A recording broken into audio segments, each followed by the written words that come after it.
ये current affairs है, अगस्त 2024 तक इसमें कवर है, अगस्त 2024 तक।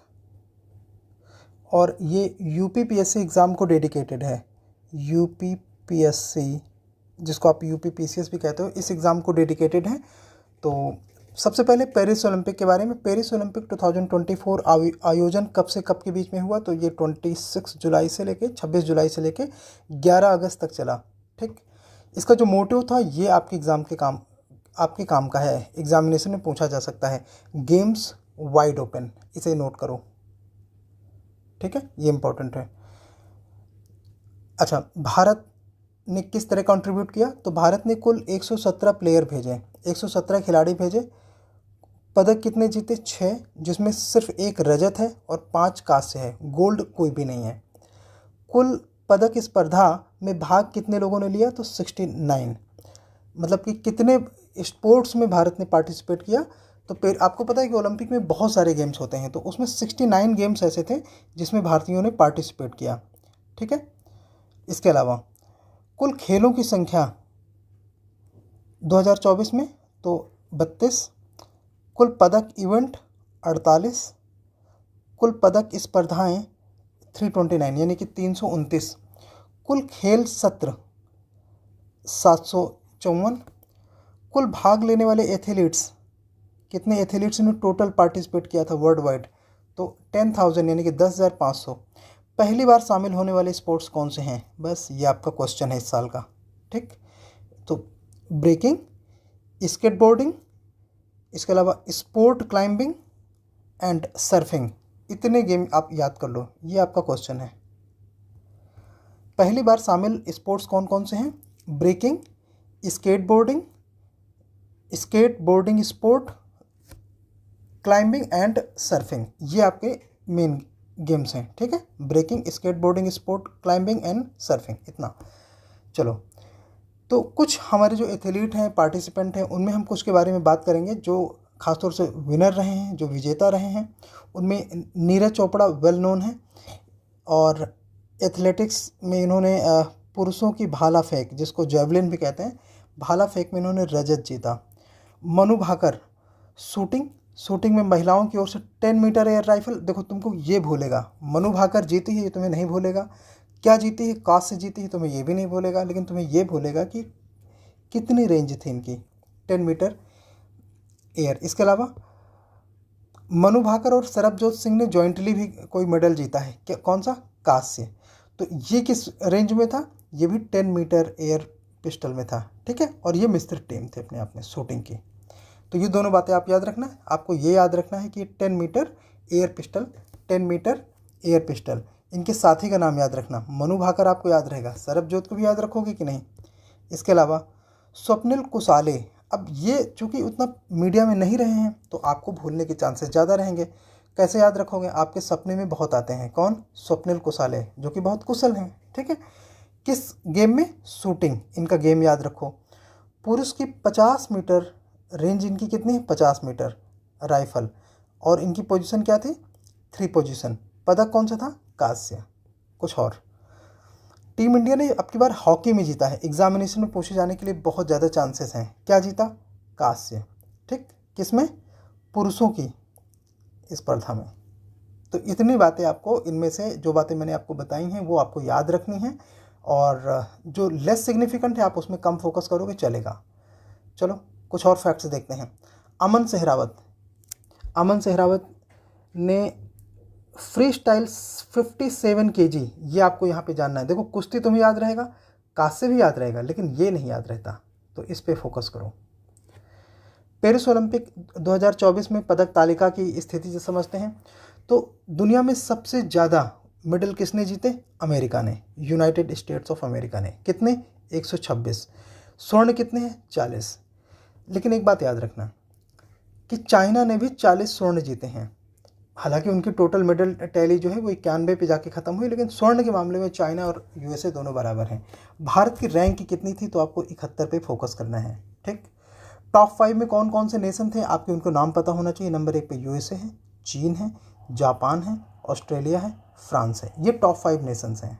ठीक है, और भारत ने कुल कितने कांस्य जीते हैं? तो 5। रजत कितने जीते हैं? 1। टोटल मेडल कितने हैं? 6। अब तक ये आपको ज़रूर याद हो गया होगा। इसके अलावा कुछ और छोटी छोटी बातें हैं जो कि आपको याद रखना चाहिए कि सबसे ज़्यादा रजत विजेता कौन सा देश था? तो अमेरिका। सबसे ज़्यादा कांस्य जीतने वाला कौन सा देश था? तो अमेरिका। सबसे ज़्यादा गोल्ड जीतने वाले कौन सा देश है? तो चाइना और अमेरिका दोनों है, तो दोनों को मारेंगे, अटेम्प्ट करेंगे। अगर कोई एक है तो आप एक याद रखेंगे, बट ये याद रखेंगे कि चाइना है 40 मेडल के साथ बराबर है। पेरिस ओलंपिक में कुछ जरा और इम्पोर्टेंट फैक्ट देखते हैं। जो शुभंकर 2024 में यानी कि ओलंपिक फ्रीज, शुभंकर क्या क्या है जरा इनके बारे में समझते हैं। ओलंपिक फ्रीज कैप का आकार धारण करता है। किसका? कैप का। यह नीले, सफ़ेद, लाल रंग में सजा है और फ्रांस के तिरंगे झंडे के तीनों रंग हैं। ठीक है, ये तीनों रंग फ्रांस के तिरंगे। किस देश के? फ्रांस के। तो चूंकि पेरिस में हुआ है तो फ्रांस से ही डेडिकेटेड होगा। आपको ये 3 कलर पता होने चाहिए। ये पॉइंट मेरे हिसाब से आपको इम्पोर्टेंट है। ओके, फ्रीज के सीने पर सुनहरे रंग, किस कलर का? सुनहरे रंग का। पेरिस ओलंपिक में लोगो अंकित है। ठीक, इसके अलावा पेरिस ओलंपिक 2024 और पैरालंपिक शुभंकर जिसे फ्रीजियन कैप पर आधारित है। किस कैप पर? फ्रीजियन कैप पे। ये आप यहाँ पे देख रहे हो ना, ये कैप है फ्रीजियन कैप, इसको ध्यान से देखेंगे। और इसमें ये जो कलर है ये आपने देख लिया कौन से हैं? नीले, सफ़ेद और लाल। फ्रीजियन कैप पर आधारित है। वो पूरी फ्रांसीसी इतिहास में स्वतंत्रता का प्रतीक रही है। बढ़िया, इतनी बातें आपको यहाँ पे नोट करके रखना है। चलो कुछ और बातें देखते हैं। सर्वाधिक स्वर्ण पदक जीतने वाले खिलाड़ी, तो सबसे ज़्यादा किन खिलाड़ियों ने स्वर्ण जीते हैं, तो वो खेल कौन से हैं? तो हमेशा से आपको पता है कि जो तैराकी है, नंबर ऑफ गोल्ड्स टॉप पे यहीं के रहे हैं। जैसे पहले के खिलाड़ी आपको माइकल फेल्प्स याद होंगे। नए खिलाड़ियों में कौन है? तो वो हैं मर्चेंट लियोन। कहाँ के हैं? फ्रांस के। कितने स्वर्ण? 4। अभी और बात करेंगे। इन्होंने एक कांस्य और कुल 5 पदक जीते हैं। कुल 5 पदक जीतने वाले हास्केटारी भी हैं और कुल 5 पदक जीतने वाले ओकालाधन मोली भी हैं। तो ये बात आपको पता चल गई। गोल्ड के हिसाब से मर्चेंट लियोन नंबर 1 पर हैं और नंबर 2 पर हैं हास्केटारी। इन्होंने 3 स्वर्ण जीते हैं। इसके अलावा ओकालाघन मोली जो हैं उन्होंने भी 3 स्वर्ण जीते हैं। ठीक है, तो आपको ये याद रखना चाहिए कि सबसे ज़्यादा गोल्ड किसने जीते हैं, तो ये आपके काम का है बस। और वो किस खेल से संबंधित हैं तो वो आपको पता होना चाहिए। कुल कितने गोल्ड हैं तो ये भी आपको पता होना चाहिए। एक और बात नोट, पेरिस ओलंपिक 2024 में सर्वाधिक पदक जीतने वाले खिलाड़ी झांग यूफेई, 1 रजत, 5 कांस्य और कुल 6 पदक हैं। तो सर्वाधिक पदक किसने जीता है, तो आप ये नाम याद रखेंगे, झांग यूफेई। बिकॉज इनके गोल्ड कम है, गोल्ड नहीं है, इसलिए वो उस लिस्ट में सबसे ऊपर इनका नाम नहीं दिखाई दिया। अदरवाइज इन्होंने टोटल 6 मेडल जीते हैं। ठीक है, और ये भी तैराकी से ही संबंधित हैं। चलो और कुछ बातें देखते हैं। पदक विवरण देखते हैं। स्वर्ण पदक, तो स्वर्ण पदक का स्ट्रक्चर कैसा होता है? इसमें 92.5% चांदी होता है, 6 ग्राम सोने का लेपन होता है इसके ऊपर, मतलब उसके ऊपर कोटेशन होती है। इसके अलावा एफिल टावर से प्रेरित एक अद्वितीय डिज़ाइन है ये। रजत पदक में भी 92.5% चांदी है। इसके अलावा स्वर्ण पदक के समान ही इसका भी डिज़ाइन है, बट इसमें सोने का जो ऊपर कोटेशन है वो नहीं है रजत पदक में। चांदी मतलब रजत सिल्वर जिसे आप बोलते हैं, तो दिस इज सिल्वर। एंड ये भी देखो, गोल्ड मेडल अपने आप में पूरा गोल्ड का नहीं होता, पूरी जो उसकी स्ट्रक्चर है वो सिल्वर की बनी होती है, बट उसमें 6 ग्राम गोल्ड का लेपन होता है, कोटेशन होता है, ये आपको पता रहना चाहिए।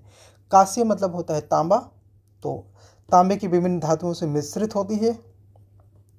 ठीक है, एंड इसका जो डिज़ाइन है वो स्वर्ण और रजत पदक के समान है। तो पहली बात हमें ये पता चल गया कि सारे मेडल दिखने में एक जैसे होते हैं, बट गोल्ड में ऊपर गोल्ड का कोटेशन होता है, लेपन होता है, या कहते हैं सोने का पानी उसमें लगा हुआ है। और सिल्वर अपने आप में सिल्वर यानी कि रजत पदक होता है, तो पूरा रजत है ऊपर से नीचे तक। और कांस्य अपने आप में कांसे की मिश्रित धातुओं से मिलकर बना है। सबकी संरचना एक जैसी होती है। वजन के मामले में बस याद रखना कि सोने और चांदी के जो मेडल हैं उनमें चांदी का जो भार है वो 92.5% है। ठीक। ओलंपिक संबंधित महत्वपूर्ण तथ्य। अंतर्राष्ट्रीय ओलंपिक समिति के अध्यक्ष कौन हैं? ये आपके लिए बहुत इंपॉर्टेंट है, थॉमस बाक। उद्घाटन समारोह में भारतीय ध्वजवाहक कौन? तो पीवी सिंधु, जो कि बैडमिंटन की खिलाड़ी हैं। इसके अलावा अचंता शरत कमल, ये नाम याद रखेंगे, जो कि बैडमिंटन खिलाड़ी हैं। ये भारत की तरफ से ध्वजवाहक हैं, यानी कि जो भारत का फ्लैग है, झंडा है, लेके चलने वाले कौन थे? तो पीवी सिंधु हैं। और ये आप कमल नाम याद रखना, ठीक है। बाकी आपको अगर याद रह जाए तो बहुत अच्छा है। समापन समारोह में अब चूंकि मनु भाकर ने 2 मेडल जीते हैं तो मनु भाकर को मौका मिलेगा। इसके अलावा दूसरे कौन हैं ध्वजवाहक? तो वो हैं PR श्रीजेश। ये नाम आपको याद रखने हैं। देखो आपको यहाँ पे पीवी सिंधु, अचंता शरत कमल बैडमिंटन के, इसके अलावा जो क्लोजिंग सेरेमनी थी यानी कि समापन समारोह था उसमें मनु भाकर और PR श्रीजेश का नाम याद रखना है। उद्घाटन समारोह के बारे में कुछ फैक्ट देखो, चूँकि फ्रांस में हुआ है तो फ्रांस की सीन नदी, अब आपको देखो सीन नदी भी पता चल गया कहाँ पर है, पेरिस के पास है, के किनारे खुले में पहली बार ग्रीष्मकालीन ओलंपिक का उद्घाटन किसी स्टेडियम में नहीं किया गया। ये याद रखना, पहली बार ऐसा है, फैक्ट आपको याद रखना है। पहली बार ऐसा हुआ है कि ये मेडल में इसका उद्घाटन नहीं हुआ है, ठीक है। हाँ, कुछ और बातें ओलंपिक से संबंधित देख लेते हैं। समापन समारोह कहाँ पे हुआ? तो ये स्टेड डी फ्रांस, ये फ्रांस का सबसे बड़ा स्टेडियम है। नाम याद रखेंगे, सबसे बड़ा है फ्रांस का Stade de France. Stade I think ये आपको याद हो गया होगा। ओलंपिक में भारत का सर्वश्रेष्ठ प्रदर्शन कब रहा? सर्वश्रेष्ठ प्रदर्शन ओलंपिक का तो पेरिस में नहीं रहा, कहाँ रहा? टोक्यो में। तब हमने क्या किया? 1 गोल्ड जीता। किसने जीता था? नीरज चोपड़ा ने। 2 रजत जीता, 4 कांस्य जीते और टोटल 7 मेडल हमने 2020 में जीता था टोक्यो ओलंपिक में, ठीक है। भारत का दूसरा सर्वश्रेष्ठ प्रदर्शन ये लंदन ओलंपिक है, ये भी पेरिस नहीं। क्यों? इसमें 2 रजत हैं और 4 कांस्य हैं। तीसरा सर्वश्रेष्ठ प्रदर्शन ये है पेरिस का, 1 रजत, 5 कांस्य और कुल 6 पदक। तो आपको इस तरह से ये पता होना चाहिए कि भारत के 3 सर्वश्रेष्ठ प्रदर्शन। अब UPSC आपसे किस तरह से क्वेश्चन पूछ सकता है? वो आपको बोलेगा कि भारत ने सर्वश्रेष्ठ ओलंपिक में प्रदर्शन कब किया?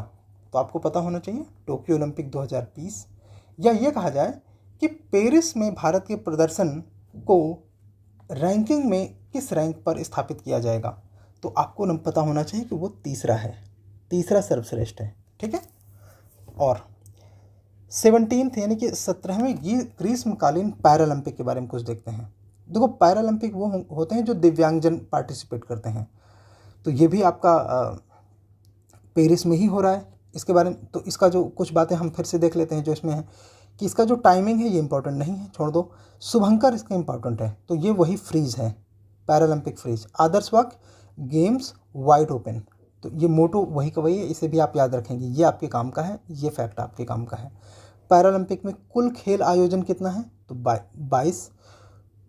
कुल पदक स्पर्धाएं कितनी हैं? तो 549। उद्घाटन यानी कि 549। उद्घाटन समारोह में भारतीय ध्वजवाहक, तो भारतीय ध्वजवाहक कौन है? पैरा एथलीट सुमित अंतिल और भाग्यश्री जाधव, ये ठीक है, ये आप याद रखना। भारत द्वारा कुल भेजे गए एथलीट, तो कुल भेजे गए एथलीट पैरालंपिक में 84, उतना इंपॉर्टेंट नहीं है।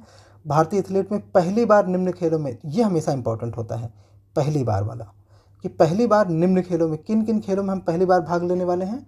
तो उसमें है पैरा साइकिलिंग 1, दूसरा पैरा रोइंग, तीसरा ब्लाइंड जूडो, ये तीन आपको याद रखने होंगे। भारत के लिए सबसे सफल पैरालंपिक टोक्यो पैरालंपिक रहा। कितने पदक जीते? 19, जिसमें 5 गोल्ड हैं, 8 रजत हैं, 6 कांस्य हैं। देखो पेरिस ओलंपिक में जो पैरालंपिक गेम है अभी वो पूरा समराइज नहीं हुआ है, इसलिए उसका डेटा यहाँ पे आपको नहीं मिलेगा। उसके लिए आपको थोड़ा सा और वेट करना पड़ेगा। हालांकि अभी पेपर नहीं बना होगा, इसलिए मैं एडवाइस दूंगा कि आप लोग उस समय पेपर एक बार पेपर से पहले ये सारे डेटा और अपग्रेड कर लेना। अदरवाइज इसमें आपको 1 साल के शॉर्ट में करंट अफेयर्स मिल जाएंगे जो ज़्यादा इंपॉर्टेंट होते हैं। चलो, यूनियन बजट 2024-25 से संबंधित कुछ खास बातें समझते हैं। तो 23 जुलाई को कब आया, ये आपको पहले पता होना चाहिए। 23 जुलाई को केंद्रीय वित्त मंत्री एवं कारपोरेट कार्य मंत्री निर्मला सीतारमण द्वारा संसद में केंद्रीय बजट 2024-25 को पेश किया गया। बजट के कुछ जो डेटा हैं, फैक्ट्स हैं, उनको ज़रा देखते हैं। बजट में एस्टिमेटेड, बजट अनुमान को बजट एस्टिमेट्स भी कहते हैं। तो एस्टिमेट्स क्या है कि कुल व्यय, मतलब एस्टिमेट्स का मतलब ये है कि 2024-25 के बीच में, तो कब से कब तक, 1 अप्रैल 2024 से लेकर 31 मार्च 2025 तक। अभी चूंकि अभी 31 मार्च 2025 तो अभी आया नहीं, इसीलिए ये डेटा एस्टिमेटेड डेटा होता है। इसमें हमने मान के चलो कि शुरुआत के जो 5-6 महीनों के रुझान होते हैं उसके अनुसार ये डेटा दिया जाता है। तो कुल व्यय का एस्टिमेट कितना है, 48.21 लाख करोड़। कुल प्राप्तियों का एस्टिमेट कितना है, तो 48.21 लाख करोड़। कुल प्राप्तियां मतलब जो ऋण लिया जाता है उसको छोड़कर, तो वो है 32.07 लाख करोड़। ओके, सकल, अब जो टैक्स रिसीट्स हैं, तो ग्रॉस टैक्स यानी कि सकल टैक्स कर प्राप्ति, तो वो है 25.83 लाख करोड़। राजकोषीय घाटा, अब यह आपके काम का है, यह 4.9%, याद रखना इसे।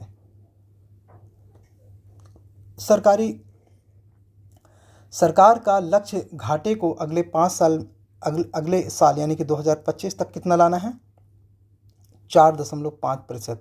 ये FRBM में हमने जो अमेंड किया था, तो पहले का ये 3% का हमारा एम हुआ करता था, लेकिन कोविड के टाइम में ये अचानक बढ़ के करीब 7% से ऊपर हो गया था।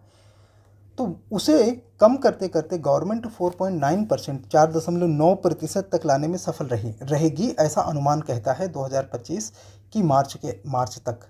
लेकिन जो लक्ष्य है हमारा वो कितना है, 4.5 का, यानी कि हम लक्ष्य प्राप्त करने में असफल रहेंगे। तो अगर स्टेट एग्जाम में आपसे ये क्वेश्चन पूछा जाता है कि क्या जो बजट एस्टिमेट्स हैं यानी कि बजट अनुमान हैं उसमें FRBM के द्वारा जो टारगेट सेट किया गया था उसे प्राप्त करने में गवर्नमेंट सफल रहेगी, तो उत्तर है नहीं। ये आपको पता रहना चाहिए। जरा घाटे का परिदृश्य समझते हैं। तो राजकोषीय घाटा हमारा कितना है, 1.8% बजट अनुमान के हिसाब से, ठीक है। 2023-24 का संशोधित यानी कि एक्चुअल कितना है, वो 2.6% है। ये भी इंपॉर्टेंट है, ठीक है, 2.6% भी इंपॉर्टेंट है, बिकॉज जो संशोधित आंकड़े हैं मतलब वो रियल डेटा है, वो अनुमान नहीं है। इसके अलावा इफेक्टिव रेवेन्यू डेफिसिट यानी कि प्रभावी राजस्व घाटा क्या होता है, तो पहले ये देख लेते हैं है क्या, कितना है।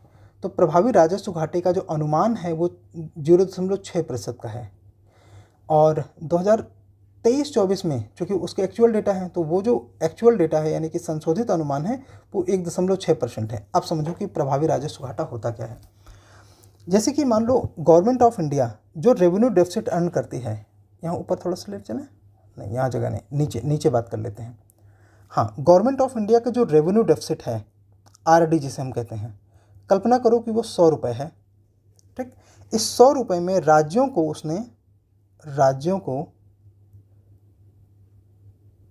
उसने 50 रुपये ग्रांट में दिया है या अनुदान दिया है। इस 50 रुपये का राज्य मान लो क्या करता है कि 20 रुपये वो कैपिटल फॉर्मेशन में, जैसे सड़क बनाना, मतलब पूंजी निर्माण में, सड़क बनाना, विद्यालय बनाना, कुछ ऐसा जिसको कैपिटल फॉर्मेशन या पूंजी निर्माण की संज्ञा दी जाती है, उसमें खर्च करते हैं, और 30 रुपये वो व्यय में खर्च कर देते हैं, जो कि कहीं से वापस नहीं आना। तो एक बात ध्यान दो, ये 20 रुपये में जो कैपिटल फॉर्मेशन हुआ है, अगर हम इसे इफेक्टिवली समझें तो ये रेवेन्यू एक्सपेंडिचर नहीं, यानी कि ये राजस्व व्यय नहीं है। भले ही चूँकि 50 रुपये राज्यों को केंद्र सरकार ने दिया है, जो उसे वापस नहीं मिलेगा, जो वापस नहीं मिलेगा वो केंद्र सरकार के लिए राजस्व व्यय है। लेकिन राज्य सरकार ने या राज्य सरकारों ने चूँकि 20 रुपये खर्च किए किसमें, पूंजी निर्माण में, तो वो राजस्व व्यय नहीं है। इसीलिए जब भी रेवेन्यू डेफिसिट यानी कि राजस्व घाटे में हम इस 20 रुपये को एडजस्ट करेंगे, यानी कि माइनस करेंगे। क्यों माइनस करेंगे? बिकॉज वास्तव में तो इससे पूंजी निर्माण हुआ है। तो एक्चुअल में जो इफेक्टिव यानी कि प्रभावी इफेक्टिव रेवेन्यू डेफिसिट, प्रभावी राजस्व घाटा कितना होगा? तो इस 100 रुपये में ये 20 रुपये कम कर दिए जाएंगे और ये बचता है 80।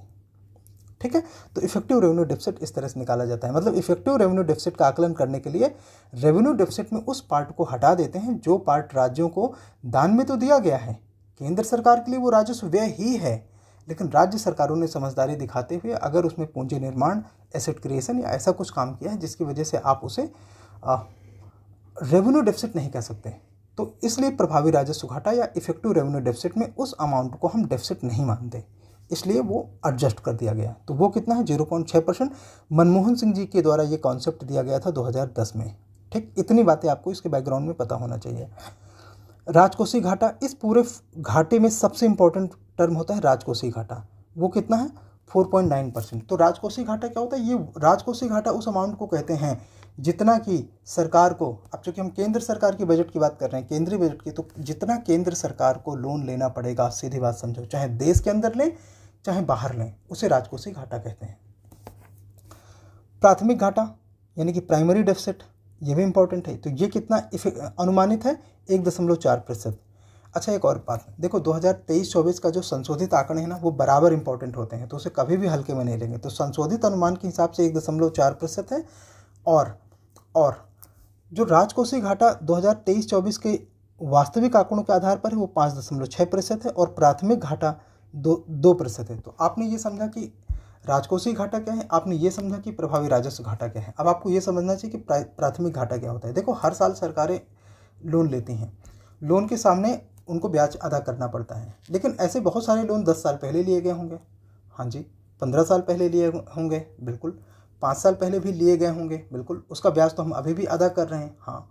तो ऐसे आकलनों को, जो कि हम इंटरेस्ट पेमेंट या पुराने ब्याज पर पुराने जितने ब्याज वगैरह हैं उन पे हम इंटरेस्ट पेमेंट करते हैं, और वो हमारे सेक्शन में सबसे बड़ा, हमारे व्यय में सबसे बड़ा सेक्शन प्ले करता है। ठीक है, तो अगर ये समझो कि प्राथमिक घाटे में हम उन किसी प्रकार के व्यय को एडजस्ट करते थे जो हमारी इंटरेस्ट लायबिलिटीज़ होती हैं, अगर हम उसको उस समय एडजस्ट ना करें, उसको हम व्यय में ना दिखाएं। क्यों ना दिखाएं?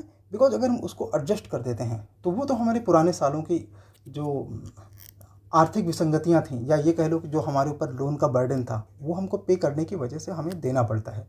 तो वो हमारे राजकोषीय घाटे का हिस्सा है, लेकिन प्राथमिक घाटे का हिस्सा नहीं है। इसलिए जब उस अमाउंट को हम राजकोषीय घाटे में एडजस्ट कर देते हैं या कम कर देते हैं तो हमारा प्राथमिक घाटा बचता है। इसीलिए प्राथमिक घाटा राजकोषीय घाटा से सदैव कम होता है। ठीक है, चलो कुछ और बातें देखते हैं। प्रमुख आंकड़े, तो अब इसमें बजट में जो इम्पोर्टेंट है, ये संशोधित अनुमान वाला, देखो आपको बहुत बार बताया जाएगा कि ये सबसे लेटेस्ट डेटा है, क्योंकि ये बजट अनुमान है 2024-25 का। लेकिन हमेशा याद रखना, आप क्वेश्चन चेक कर लेना एग्जाम में, आपको लगेगा कि ये 1 से 2 साल पुराने डेटा पे क्वेश्चन पूछा जाता है, क्योंकि जो संशोधित अनुमान होता है ना, ये वास्तविक डेटा होता है, तो सबसे ज़्यादा चांस है कि वो क्वेश्चन इससे पूछा जाएगा। ठीक है, 2024 वाले 23-24 वाले संशोधित अनुमान से। तो पहले इसको समझते हैं। राजकोषीय प्राप्तियाँ कितनी थी? नहीं याद रखना। पूंजी प्राप्तियाँ कितनी थी? नहीं याद रखना। कुल प्राप्तियाँ कितनी थी? नहीं याद रखना। कुल व्यय कितना था? बस इतना याद रखना है। ठीक है, कुल व्यय और कुल प्राप्तियाँ हमेशा बराबर रहती हैं। कुल व्यय क्वेश्चन जब भी आएगा वो आएगा। कुल प्राप्तियाँ बराबर क्यों हैं? क्योंकि जो कम पड़ता है ना वो लोन लिया जाता है, और उसी को तो हम राजकोषीय घाटा या फिस्कल डेफिसिट कहते हैं। ठीक है, ये हमने बात की। कुछ और चीज़ें उसी डेटा के आगे बात करते हैं, जो इंपॉर्टेंट होगा उस पर बात करेंगे। तो हमारे लिए इंपॉर्टेंट टेबल कौन से हैं, ये याद रखना है। हमारे लिए इंपॉर्टेंट टेबल है 1, 2, 3। तीसरी टेबल सबसे ज़्यादा इंपॉर्टेंट है, और उसके बाद संशोधित अनुमान वाली टेबल जहाँ होगी हम उसको ध्यान देंगे। तो 23-24 का जो हमारा एक्चुअल डेटा है वो ये है, यानी कि 2023-24 का जो संशोधित डेटा है वो ये है। तो प्रभावी पूंजीगत व्यय नहीं याद रखना। ठीक है, राजस्व घाटा, अब यहाँ से हम ध्यान देना शुरू करेंगे। तो 2023-24 का जो संशोधित अनुमान है वो है 8,40,527 करोड़। प्रभावी राजस्व घाटा नहीं याद रखना, राजकोषीय घाटा याद रखना है, यही सबसे इंपॉर्टेंट है। इसका जो अमाउंट है वो 17,34,773 करोड़ है। ठीक है, इसी को हम यहाँ याद करेंगे। तो संशोधित अनुमानों के हिसाब से ये कम होगा, हमको पहले बात तो ये पता होना चाहिए। ये संशोधित अनुमान कब के लिए हैं? 2024-25 के लिए। और है कितना? तो 16,13,312 करोड़ का ये हमारा राजकोषीय घाटा, मतलब सरकार ने इतना पैसा लोन लिया होगा इस साल, या 31 मार्च 2025 तक आते आते सरकार को इतना पैसा लोन लेना होगा, अनुमानित डेटा के अनुसार ऐसा बताया गया है। प्राथमिक घाटा कितना है नहीं याद रखना। चलो, अब रुपया कहाँ से आता है और कहाँ जाता है, ये बजट का सबसे महत्वपूर्ण सेक्शन होता है, मोस्ट इंपॉर्टेंट। तो मोस्ट इंपॉर्टेंट सेक्शन ये है कि रुपया कहाँ से आता है और कहाँ जाता है। तो हमको सबसे पहले ये ध्यान देना पड़ेगा कि ये रुपया कहाँ से आता है पे हम फोकस करने वाले। तो आता है में सबसे पहले सबसे ज़्यादा कहाँ से आता है, तो जैसा मैंने आपसे पहले भी बताया था, सबसे ज़्यादा हम लोग लेते हैं उधार, और ये है 27%। ठीक, कितना है? 27%।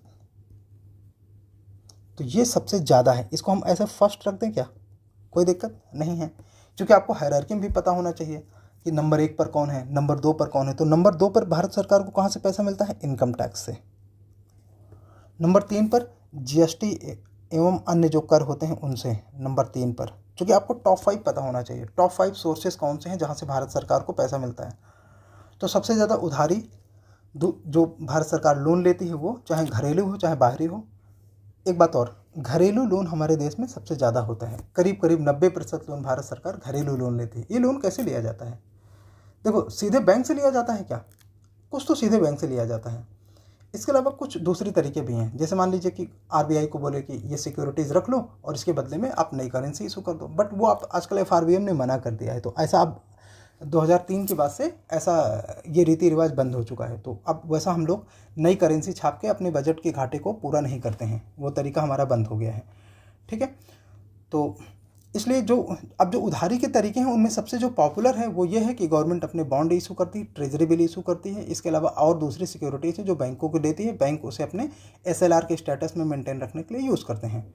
तो ये हमारा बेसिक तरीका है जिसके माध्यम से भारत सरकार अब उधार वगैरह लेती है। 90% से ज़्यादा ऋण भारत सरकार घरेलू यानी कि भारत के अंदर लेती है। घरेलू कहने का मतलब भारत। ठीक है, सिर्फ एग्जैक्टली मुझे इस समय पता नहीं है, बट मैं ये जानता हूँ कि हाँ वो करीब 7-8-9%, 5%, 6% ऐसे कुछ होता है जो हम विदेश से लोन लेते हैं। अदरवाइज 90% से ज़्यादा हमारे घरेलू मामले में है। आपके लिए खैर इतना जानना इंपॉर्टेंट भी नहीं कि कितने % फॉरेन से, कितना इंडिया में। यूपीएससी में ज़रूर वैसा पूछा जाता है, तो उसमें हम लोग थोड़ा सा वैसे डेटा लेके बात करते हैं। केंद्रीय उत्पाद अभी नहीं। हमारे पास सबसे ज़्यादा लोन कहाँ से आता है? उधारी एवं अन्य देयताओं से। दूसरा आयकर से, नंबर 3 पर जीएसटी से, नंबर 4 पर है कॉरपोरेट टैक्स यानी कि निगम कर। ठीक, कॉरपोरेट टैक्स जो कॉरपोरेशन यानी कि कंपनियों पर लगाया जाता है। अगर मैं ये बोलूं कि मुकेश अंबानी पर जो टैक्स लगा वो कॉरपोरेट टैक्स है, उत्तर है नहीं। जो रिलायंस कंपनी ने पे किया वो कॉरपोरेट टैक्स है, मुकेश अंबानी ने जो टैक्स पे किया वो इनकम टैक्स है। ठीक है, ये ध्यान रखना आप। तो ये आपने 4 पता हो गए। निगम कर हमारा यानी कि कॉरपोरेट टैक्स नंबर 4 पर सबसे बड़ा सोर्स है जिससे भारत सरकार को पैसा मिलता है। इसके अलावा जो नॉन टैक्स रेवेन्यू है यानी कि बिना कर वाले सोर्सेस, जहाँ से बिना कर के सरकार पैसा उठाती है, जैसे कंपनियों से, सरकारी कंपनियों से, और कई सरकार ने कहीं और किसी को कुछ पैसे दे रखे हैं, वो सरकार को उससे इंटरेस्ट प्राप्त होता है। इसके अनेकों तौर तरीके हैं जो नॉन टैक्स रेवेन्यू हैं यानी कि कर भिन्न प्राप्तियाँ। इसको कर भिन्न प्राप्तियाँ विजुअलाइज करना आपके लिए कठिन होगा, इसको याद रखो, इसे नॉन टैक्स कहते हैं, नॉन टैक्स। ठीक, तो नॉन टैक्स अपने आप में 9% है, ये है 5 नंबर पर। तो टॉप 5 सोर्सेज आपको पता हो गए। नंबर 1 पर सबसे ज़्यादा भारत सरकार को पैसा कहाँ से आता है? उधारी एवं अन्य देयताओं से। नंबर 2 पर आयकर से। नंबर 3 पर जीएसटी से। नंबर 4 पर कॉरपोरेट टैक्स यानी कि निगम कर, और जो गैर कर प्राप्तियाँ होती हैं वो नंबर 5 पर है। ठीक, इतनी बातें आपको पता चल गई, मिनिमम जानने की ज़रूरत नहीं है। आइए कुछ और फैक्ट देखते हैं। बजट 2024-25 में, यहाँ डैश एक लगा दो, विकसित भारत की ओर बजट प्राथमिकताएं निम्न प्रकार हैं। मतलब बजट प्राथमिकताओं का मतलब ये होता है कि सरकार इन कामों पर ज़्यादा ध्यान देने वाली है, वो बजट के माध्यम से जो उसने बताया है वो प्राथमिकताएं हम बजट प्राथमिकताएं कहते हैं। तो वित्त का कुल आवंटन कितना है? 1.52 लाख करोड़, नहीं याद रखना। उच्च पैदावार व जलवायु अनुकूल, उच्च पैदावार, बस आपको इसका नाम याद रखना है कि ये हमारी प्राथमिकताएं हैं, ठीक है, जिसमें कि कृषि के अंतर्गत हैं। ये कृषि में उत्पादकता बढ़ाने के लिए और अनुकूलनीयता, मतलब इको फ्रेंडली, एक तरीके से बात समझो, इस फील्ड में जो हमारी प्राथमिकता है। तो सबसे पहले तो प्राथमिकता नंबर 1 क्या है? प्राथमिकता नंबर 1 हमारी है कृषि, ठीक। और कृषि के अंतर्गत कुल वित्त आवंटन बढ़ाया जाएगा 1.52 लाख करोड़। इसको बस हल्का सा टेंशन पे कर लो, हालांकि मेरे ख्याल से इतना डीप में पूछेगा नहीं, लेकिन अगर पूछ लेता है तो कई बार आपको ये याद रखना पड़ सकता है। चलो, 1.52 लाख करोड़ कृषि में कुल आवंटन गवर्नमेंट टारगेट करेगी। पैदावार, अच्छा एक और बात, चूँकि बजट हमारा आने वाले समय के लिए होता है, इसलिए हमने ये भाषा यूज़ किया कि भारत सरकार 1.52 लाख करोड़ टारगेट करेगी। हमने ऐसा बोला, 1.52 करेगी, किया है ऐसा हमने नहीं बोला, क्योंकि वो बजट जितने होते हैं वो भविष्य के प्लानर होते हैं। उच्च पैदावार व जलवायु अनुकूलन किसमें? तो मतलब ये कि पैदावार बढ़ाने के लिए, और जो जलवायु अनुकूलन हमने बोला था ना, इको फ्रेंडली इसको बोलते हैं, उसमें 32 कृषि संबंधित और 109 बागवानी संबंधित फसलों के बारे में है बातें। तो बागवानी में कृषि से ज़्यादा फसलें हैं, ठीक है। प्रमाण पत्र एवं ब्रांडिंग अगले 2 वर्षों में, इसकी टाइमलाइन है 2 वर्ष, मतलब कि सर्टिफिकेशन एंड ब्रांडिंग, प्रमाण पत्र एवं ब्रांडिंग, जिसमें 1 करोड़ किसानों को प्राकृतिक कृषि से जोड़ा जाएगा। 1 करोड़, ये नंबर आपको याद रखना है कि हाँ, प्रमाण पत्र एवं ब्रांडिंग से कितने करोड़ किसानों को जोड़ा जाएगा? 1 करोड़।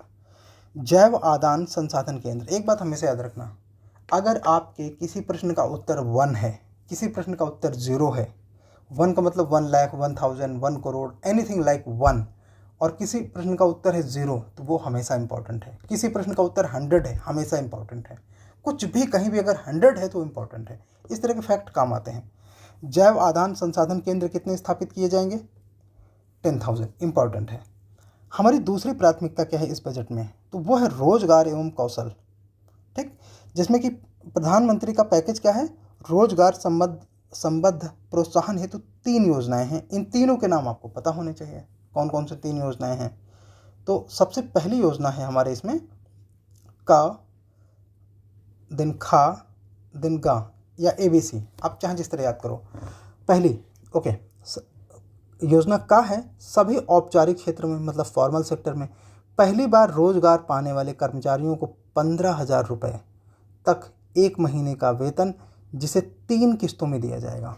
यानी कि औपचारिक क्षेत्र में पहली बार रोजगार पाने वाले कर्मचारियों को 15,000, और ये यहाँ पे देखो सभी की बात है, ठीक है, 15,000 एंड 15,000 रुपये तक प्रतिमाह और 3 किस्तों में, बस इतनी बात याद रखना। योजना खा, विनिर्माण क्षेत्र में तो कर्मचारी और नियोक्ता दोनों को सीधे विनिर्दिष्ट स्केल पर प्रोत्साहित राशि उपलब्ध कराना। तो यहाँ पे एक बात याद रखना, कर्मचारी तो है ही, नियोक्ता भी है। नियोक्ता मतलब एम्प्लॉयर होता है, जो आपको नौकरी देता है उसे नियोक्ता कहते हैं, ठीक है। तो दोनों को सीधे विनिर्दिष्ट स्केल पर प्रोत्साहन राशि उपलब्ध कराई जाएगी, जो नौकरी के पहले 4 साल में दोनों को EPFO, employee provident fund office, EPFO, इसके योगदान पर डिपेंड करेगा कि हाँ कितना पार्टिसिपेशन किया जा रहा है, ठीक है। नियोक्ताओं की सहायता, इसमें एम्प्लॉयर के बारे में है। सरकार नियोक्ता को उसके EPFO योगदान के लिए 2 वर्षों तक हर अतिरिक्त कर्मचारी पर 3,000 रुपये प्रतिमाह का भुगतान करेगी, जिससे होगा क्या कि बर्डन कम हो जाएगा। किस पर बर्डन कम हो जाएगा? एम्प्लॉयर पर। इसके अलावा हमारी तीसरी प्राथमिकता क्या है? थर्ड प्रायोरिटी, समावेशी मानव संसाधन विकास। एक बार जरा बताओ, पहली प्राथमिकता क्या थी? कृषि। दूसरी प्राथमिकता क्या थी? रोजगार, एक मिनट, रोजगार एवं कौशल, नाम याद रहेगा। पहली प्राथमिकता खाते हो, कृषि। दूसरी प्राथमिकता कमाते हो, रोजगार। तीसरी प्राथमिकता समावेशी मानव संसाधन विकास एवं सामाजिक तथ्य। तो समावेशी मानव संसाधन विकास एवं सामाजिक तथ्य तीसरी। आपको पहले प्राथमिकताओं के नाम पता होना चाहिए, सबसे महत्वपूर्ण ये है। अमृतसर कोलकाता औद्योगिक गलियारा, अब ये आपके एग्जाम का बिल्कुल बॉम्बार्डिंग स्टेटमेंट है, आना ही चाहिए। अमृतसर कोलकाता औद्योगिक गलियारे के साथ गया में औद्योगिक, इसके अलावा गया में औद्योगिक क्रांति का औद्योगिक केंद्र का विकास। इसके अलावा 21,400 करोड़ रुपए की लागत से विद्युत परियोजनाएं आरंभ की जाएंगी। बस आपको याद रखना कि इसमें विद्युत परियोजनाएं हैं, अमाउंट याद रखने की ज़रूरत नहीं है। जिसमें अमाउंट कौन से याद रखे जाते हैं, अगर ये उत्तर प्रदेश सरकार का कोई डेटा होता तो हम वो अमाउंट याद रखते, जिसमें पीरपैंती में 2400, कहाँ पर, ये जगह याद रखना, 2400 मेगावाट का नया विद्युत संयंत्र। तो अगर ये पूछा जाए कि नया विद्युत संयंत्र कहाँ प्लान किया गया है बजट 2024-25 के हिसाब से, तो पीरपैंती आप जगह याद रखिए। आंध्र प्रदेश पुनर्गठन अधिनियम, आगे चलते हैं, बजट से आगे का डेटा आ गया, नहीं, बजट के अंतर्गत आंध्र प्रदेश पुनर्गठन अधिनियम के तौर पर कितना पैसा दिया गया, 15,000 करोड़ ये दिया जाएगा रुपए की वित्तीय सहायता। इसके अलावा विशाखापत्तनम चेन्नई औद्योगिक गलियारा, एक मिनट, विशाखापत्तनम चेन्नई औद्योगिक गलियारा में कोपार्थी क्षेत्र और हैदराबाद व बेंगलुरु, याद रखना, कोपार्थी क्षेत्र और हैदराबाद बेंगलुरु औद्योगिक गलियारे में उर्वाकल क्षेत्र में पानी, बिजली, रेल, सड़क जैसी अवसंरचनाएं बनाई जाएंगी। ठीक है, इतनी बातें।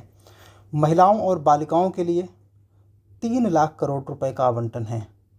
इंपॉर्टेंट है, हाँ इंपॉर्टेंट है। ठीक है, वुमन और चाइल्ड से रिलेटेड कुछ भी होता है तो, और ख़ासतौर से फीमेल चाइल्ड के रिगार्डिंग, तो वो इंपॉर्टेंट होगा, ये इंपॉर्टेंट है। प्रधानमंत्री जनजाति उन्नत ग्राम अभियान, जनजाति मामले देखो यूपीएससी के लिए तो इंपॉर्टेंट होते हैं, स्टेट पीएससी में उतना महत्वपूर्ण नहीं होता है। तो ये याद रखेंगे कि 63,000 गाँव के 5 करोड़ जनजाति इसमें लाभार्थी होंगे, जिसमें पूर्व क्षेत्र में इंडिया पोस्ट पेमेंट बैंक की 100 से अधिक शाखाएं खोली जाएंगे। चौथी प्राथमिकता क्या है, विनिर्माण यानी कि मैन्युफैक्चरिंग एंड सर्विसेज, सेवाएं।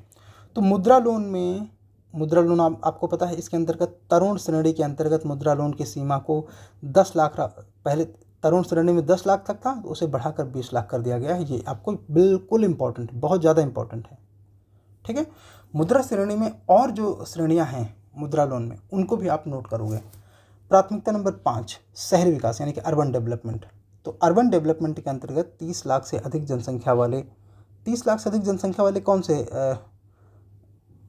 शहर हैं, बड़े शहर यूपी में कौन से हैं? आई थिंक कानपुर लखनऊ में, अगर कानपुर लखनऊ में ही अगर कोई होगा तो होगा, नहीं तो नहीं है, कोई भी नहीं है। ठीक है, आप एक बार चेक करना कि कानपुर लखनऊ में कोई है भी कि नहीं। लखनऊ की मुझे लग रहा है कि ज़्यादा, कानपुर की मुझे लग रहा है कानपुर सबसे बड़ा शहर होना चाहिए शहरी क्षेत्र के हिसाब से, और इसमें 27-28 लाख कुल पॉपुलेशन होगी। एक बार आप चेक कर लेना इसको, क्योंकि इसमें सही डेटा आपका पता, यूपी में कौन से सही डेटा है ये आपके लिए क्वेश्चन है। यूपी में सबसे बड़े 5 शहर या नगर, ठीक है, शहर या नगर, तो आप उसको क्रम से पता होना चाहिए कि कानपुर, लखनऊ, गाजियाबाद, व्हाटएवर जो भी हैं उनको और ये भी पता होना चाहिए कि उनकी आबादी कितनी है, उनकी आबादी कितनी है, ये क्वेश्चन लिख लो। ठीक है, शहरी आवास इसी के अंतर्गत है। हमारी 5वीं प्राथमिकता में प्रधानमंत्री आवास योजना शहरी 2.0 इम्पॉर्टेंट है, के अंतर्गत 10 लाख करोड़ रुपए निवेश करके 1 करोड़ शहरी गरीबों और मध्यम वर्ग की आवश्यकताएं पूरी की जाएंगी। 1 करोड़ आबादी को इससे लाभ देने का प्रोविज़न है। पीएम आवास अर्बन 2.0। प्राथमिकता नंबर 6, ऊर्जा। उन्नत अल्ट्रा सुपर क्रिटिकल प्रौद्योगिकी का प्रयोग कर एनटीपीसी, अब ये आपके लिए इंपॉर्टेंट है, एंड बीएचईएल संयुक्त रूप से पूर्ण क्षमता वाले 800 मेगावाट के वाणिज्यिक संयंत्र स्थापित करेगी। पीएम सूर्य घर मुफ्त योजना के अंतर्गत 1 करोड़ घरों को प्रतिमाह 300 यूनिट मुफ्त बिजली प्रदान की जाएगी। पहली बात तो आपको ये पता होना चाहिए यूनिट कितना है और कितनी आबादी है, ये पॉइंट इंपॉर्टेंट है। इसमें ये इंपॉर्टेंट है, इसमें एनटीपीसी इंपॉर्टेंट है और बीएचईएल इनके नाम इंपॉर्टेंट है, बस यहाँ पे 2 ही चीज़ इंपॉर्टेंट है। ठीक, और इस योजना के बारे में थोड़ा डिटेल में देख लेना क्योंकि ये नई है। 7वीं प्राथमिकता कौन सी है, तो इसमें अवसंरचना के लिए यानी कि इंफ्रास्ट्रक्चर के लिए। अब ये नंबर आपको गवर्नमेंट ने क्यों इस तरह नंबर दिया है, ताकि यूपीएससी इसमें से और यूपीपीएससी इसमें से क्वेश्चन बनाए और आप उसे याद रखो, ठीक है। 11,11,111 का प्रावधान ये जीडीपी का 3.4% है अवसंरचना के लिए, इंफ्रास्ट्रक्चर के लिए, इंफ्रास्ट्रक्चर के लिए अवसंरचना। संसाधन आवंटन को सहायता प्रदान करने के लिए राज्यों को दीर्घावधि में मुफ्त ब्याज के लिए 1.5 करोड़, मतलब दीर्घावधि में ब्याज मुक्त ऋण यानी कि बिना ब्याज का लोन देगी केंद्र सरकार, किसको? राज्य सरकारों को। तो उसमें कितना फंड एलोकेटेड है, कितना फंड निर्धारित है? 1.5 लाख करोड़।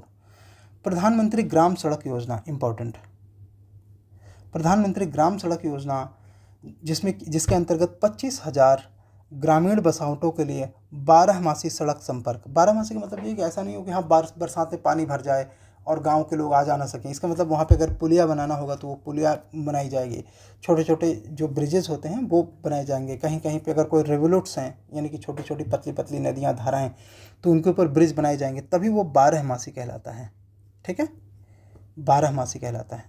और इसके कौन सा चरण अब शुरू होगा? तो चरण चौथा शुरू होगा, चौथा चरण प्रधानमंत्री ग्राम सड़क योजना। अच्छा, कितनी ग्रामीण बसाहटों को टारगेट किया जाएगा? तो 25,000 बसाहटों को, यानी कि 25,000 ग्रामीण बसाहटों को। देखो उसे एक ग्राम सभा नहीं कह सकते, एक ग्राम सभा में 3, 4, 5 बसाहटें हो सकती हैं, छोटे छोटे माइक्रो विलेजेस हो सकते हैं, इसलिए बसाहटों का यहाँ पे ध्यान दिया गया है। अब इसमें एग्ज़ाम में खेला कैसे जाता है? स्टेट एग्ज़ाम में और या यूनियन के एग्ज़ाम होते हैं तो वहाँ पे क्या होता है कि उसे ग्राम बसाहटों की जगह ग्राम सभा लिख देते हैं और वो गलत हो जाता है। तुम्हें लगता है कि सही होगा? नो, ऐसा सही नहीं होता। अच्छा, चूँकि आजकल जो पब्लिक सर्विस कमीशन की क्वेश्चन का जो प्रकृति है वो यूपीएससी जैसे होती चली जा रही है, इसलिए वहाँ पे आपने देखा होगा कि 2023 वाले प्रीलिम में कितने स्टेटमेंट वाले क्वेश्चन आए थे। उनकी संख्या 40 से अधिक थी जिसमें स्टेटमेंट वाले क्वेश्चन थे। तो उन्हीं में ये सारा गेम होता है, ट्विस्टिंग और फैक्ट को छेड़खानी करके उसको बदल के जो क्वेश्चन पूछा जाता है वो वहीं पर पूछा जाता है, ठीक है। सिंचाई एवं बाढ़ उपशमन, सिंचाई एवं बाढ़ उपशमन को रोकने के लिए कोसी मेची अंतर्राष्ट्रीय लिंक इंपॉर्टेंट है। बिहार पीसीएस वालों के लिए भी इंपॉर्टेंट है, यूपी पीसीएस वालों के लिए इंपॉर्टेंट है और यूपीएससी वालों के लिए भी इंपॉर्टेंट है। लिंक और अन्य 20 चालू नई योजनाएं जैसी परियोजनाओं के लिए इतना पैसा नहीं, ये पैसा इंपॉर्टेंट नहीं है, ये इंपॉर्टेंट है, ठीक है। असम, सिक्किम और उत्तराखंड में बाढ़ प्रबंधन से संबंधित परियोजनाओं के लिए भी सहायता है। चलिए, प्राथमिकता नंबर 8, नवप्रवर्तन, अनुसंधान और विकास। तो रिसर्च एंड डेवलपमेंट, इनोवेशन, इनके लिए तो 1 लाख करोड़ रुपए का वित्त पोषण है। वित्त पोषण का मतलब क्या होता है? फाइनेंसिंग। फाइनेंसिंग का मतलब होता है पैसा दिया जाएगा लेकिन आपको नहीं। फाइनेंसिंग का मतलब, देखो फाइनेंसिंग और लोन में ये डिफरेंस होता है। लोन में हमेशा ग्राहक को कैश उसके हाथ में मिलता है या उसके अकाउंट में मिलता है, लेकिन फाइनेंसिंग में ग्राहक को ना तो कैश मिलेगा ना उसके अकाउंट में पैसा मिलेगा। फाइनेंसिंग में जो काम चल रहा होगा तो उस सर्विस प्रोवाइडर को, जो सेवा दे रहा है उस सर्विस प्रोवाइडर को फाइनेंस का पैसा मिलता है, ग्राहक को नहीं मिलता। ग्राहक को नहीं मिलता, सेवा प्रदाता को मिलता है, सर्विस प्रोवाइडर को पैसा मिलता है। ये याद रखना, यही अंतर होता है फाइनेंसिंग में और लोन में। तो यहाँ पे क्या लिखा है कि 1 लाख करोड़ रुपए का वित्त पोषण है, तो मतलब ये फाइनेंसिंग है, ये लोन नहीं है। इसका मतलब इसमें ग्राहकों को पैसा नहीं मिलेगा। और पूल के साथ वाणिज्यिक स्तर पर निजी क्षेत्र प्रेरित अनुसंधान, रिसर्च एंड डेवलपमेंट में जो खर्च आता है निजी क्षेत्र के लिए, तो वो जो खर्च जहाँ पे कर रहे होंगे तो उसमें सर्विस प्रोवाइडर को पैसा दिया जाएगा, ठीक है। इसके अलावा 1,000 करोड़, 1 लाख करोड़ तो वो है ही, 1,000 करोड़ रुपए का एक वेंचर कैपिटल फंड बनाया जाएगा। देखो, वेंचर कैपिटल फंड वो संस्था होती है जो किसी स्टार्टअप को, नई कंपनियों को या नए संस्थानों को फंड करती है वेंचर के डेवलपमेंट के टाइम में, उसे वेंचर कैपिटल फंड कहते हैं, ठीक। इसके बारे में बहुत ज़्यादा डिटेल चाहिए तो हमारे आप दी कॉन्सेप्चुअल आईएएस में आइए और उसमें देखिए इकोनॉमी के पूरे लेक्चर हिंदी मीडियम के लिए कवर हैं, इंग्लिश मीडियम के लिए आने वाले हैं। इंग्लिश मीडियम के लिए कब से आएंगे? तो ये आपका शुरू हो जाएगा फरवरी के पहले सप्ताह से। इकोनॉमी के इंग्लिश मीडियम के पूरे लेक्चर बाइलिंगुअल होते हैं बेसिकली वो, बट उसका जो टेक्स्ट है वो इंग्लिश मीडियम में होता है। तो दी कॉन्सेप्चुअल आईएएस में 1 फरवरी से आपका इकोनॉमी इंग्लिश मीडियम में आ जाएगा। हिंदी मीडियम में ऑलरेडी पढ़ा हुआ है तो आप पूरा सिलेबस जाके कवर कर सकते हो। आपको 30 से 40 घंटे का समय देना पड़ेगा, ठीक है। आइए और देखते हैं प्राथमिकता नंबर 9 क्या है। आपको सारी प्राथमिकताओं के नाम पता होना चाहिए। तो इसमें ग्रामीण भूमि संबंधी कार्य, सभी भूखंडों के लिए अनन्य भूखंड पहचान, अथवा भू आधार, जिसको हम भू आधार कहते हैं, वो ग्रामीण भूमि संबंधी कार्य है और इसमें भूखंडों के लिए भूखंड की पहचान संख्या ULPIN है ना, भूखंडों के लिए पहचान संख्या, ये याद रखना, उसको भू आधार भी कहते हैं। पूछा जा सकता है किस बजट में था, तो ये याद रखना। शहरी क्षेत्र में GIS मैपिंग का, ये GIS मैपिंग क्या होता है, जो जियो टैगिंग होता है उसी के साथ भू अभिलेखों को डिजिटाइज किया जाएगा। वर्तमान स्वामित्व स्कीम का नाम है, जिसके अंतर्गत जमीनों का मानचित्रण किया जाता है। तो इस वर्तमान में स्वामित्व स्कीम के अंतर्गत मानचित्र उपविभाग का सर्वेक्षण किया जाएगा। कुछ और बातें, डायरेक्ट टैक्स के बारे में देखते हैं। देखिए, अनुपालन का बोझ कम करने के लिए, उद्यमशीलता की भावना को बढ़ावा देने के लिए नागरिकों को कर राहत टैक्स पे उनको जो है वो रिलीफ दिया जाएगा, है ना, टैक्स रिजम्पशन कहते हैं, हाँ टैक्स रिजम्पशन कहते हैं इसे, कर राहत दिया जाएगा। पूंजीगत लाभ को तर्कसंगत बनाना, तो पूंजीगत लाभ क्या होता है, कैपिटल गेन। तो सबसे पहले आपको ये पता होना चाहिए कि ये कैपिटल गेन होता क्या है। तो जैसे मान लो आपने स्टॉक मार्केट में पैसा लगाया, लेट्स से तुमने 100 रुपये लगाया, अब इस 100 रुपये के सामने तुम्हें जो भी लाभ हो रहे हैं उसे गेन कहते हैं इंग्लिश में, ठीक, कोई भी लाभ। तो जो भी आपको लाभ हो रहे हैं, गेन हो रहे हैं, तो जब आप उसको रिडीम करोगे तो आपको टैक्स पे करना पड़ेगा, और वो टैक्स होता है कैपिटल गेन टैक्स, ठीक है। तो वित्तीय परिसंपत्तियों, इसके अलावा जैसे मान लीजिए आप कॉर्पोरेट सेक्टर में अगर आप बात करें तो कैपिटल गेन कुछ भी हो सकता है। मान लो आपने कोई लैंड परचेज की, उस लैंड की प्राइस है 100 रुपये। देखो, हम हमेशा 100 का नंबर इसलिए लेते हैं ताकि वो आपकी कैलकुलेशन में आसान रहे, बिकॉज हमको वहाँ पे परसेंटेज में एडजस्ट करना होता है, इसलिए आप उसको अमाउंट, रियल अमाउंट में अपने हिसाब से एडजस्ट कर सकते हो बाई कैलकुलेटिंग द परसेंटेज वे। तो 100 रुपये की मान लीजिए कोई भूमि है, आपने परचेज की किसी कॉर्पोरेट पर्पज में, रियल इस्टेट में, इंफ्रास्ट्रक्चर डेवलपमेंट में, कोई भी आपकी कंपनी, 100 रुपये की ज़मीन आपने परचेज की, अगले साल आपने बेची, 110 रुपये की बिकी, तो 10 रुपये के सामने आपको टैक्स, ये 10 रुपये आपका गेन है, इसी के सामने आप 10 रुपये में आपको कैपिटल गेन टैक्स देना पड़ेगा। तो अब आपको ये पता चल गया कैपिटल गेन टैक्स क्या है। तो वित्तीय परिसंपत्तियों में लघु अवधि में 20% कैपिटल गेन टैक्स है, ठीक। तर्कसंगत बनाने के नाम में सरकार ने बढ़ा दिया है, और ये प्रॉब्लमेटिक है।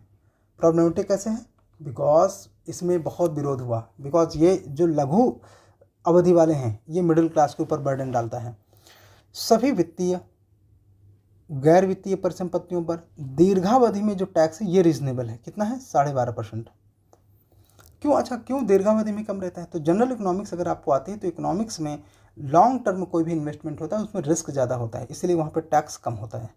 वित्तीय परिसंपत्तियों पर पूंजीगत लाभ की छूट की सीमा को बढ़ाकर 1.25 लाख रुपए प्रतिवर्ष कर दिया जाएगा। तो छूट की सीमा बढ़ गई है, 1.25 लाख रुपए प्रतिवर्ष कर दिया गया है। रोजगार और निवेश को बढ़ाने के लिए सरकार क्या करने वाली है, तो निवेशकों के लिए सभी वर्गों के लिए एंजल कर समाप्त कर दिया गया है। अब एंजल टैक्स 2019-20 के टाइम में बहुत विवाद में था।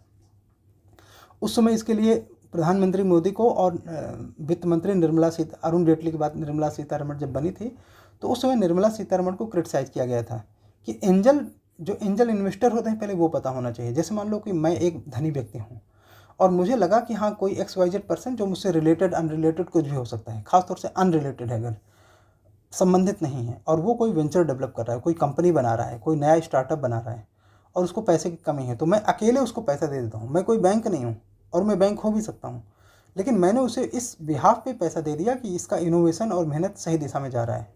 उसके पास कोई सिक्योरिटी गारंटी हो चाहे ना हो, तो मैंने उसे पैसे दे दिए, तो मैं उसके लिए देवता के समान हुआ ना। हाँ, देवता को अंग्रेजी में एंजल कहते हैं, और तो एंजल के द्वारा दिया गया पैसा एंजल फंड कहलाता है। तो उस पर सरकार टैक्स लेती थी। बड़ी गलत बात कि एक तो पहले कोई एंजल इन्वेस्टर किसी को फंड देता है, ऑलरेडी उसको पता नहीं होता है कि हाँ ये चलेगा नहीं चलेगा, बट एक कॉन्फिडेंस होता है कार्य प्रणाली पे, इनोवेशन पे, कितना एफर्ट लगाया जा रहा है इसके आधार पर। तो स्टार्टअप को डेवलप करने के लिए एंजल इन्वेस्टर अपना पैसा लगाते हैं हाँ, निश्चित तौर पर उससे उनको इक्विटी लेते हैं कंपनी में, या उनकी कोई ना कोई टर्म्स एंड कंडीशन होती हैं, वो तो बिल्कुल होगा, लेकिन वो पैसा लगाते हैं, वो उनका पैसा रिस्क में होता है। ऐसे में उन्हें टैक्स देना पड़े, इट इज़ नॉट गुड। ऐसी कंडीशन में एंजल टैक्स को समाप्त कर दिया गया है। इसमें कुछ कंट्रोवर्शियल एस्पेक्ट अभी भी हैं जो कि मेंस के लिए रिलेवेंट है, मेंस के टाइम में बात करेंगे। घरेलू क्रूज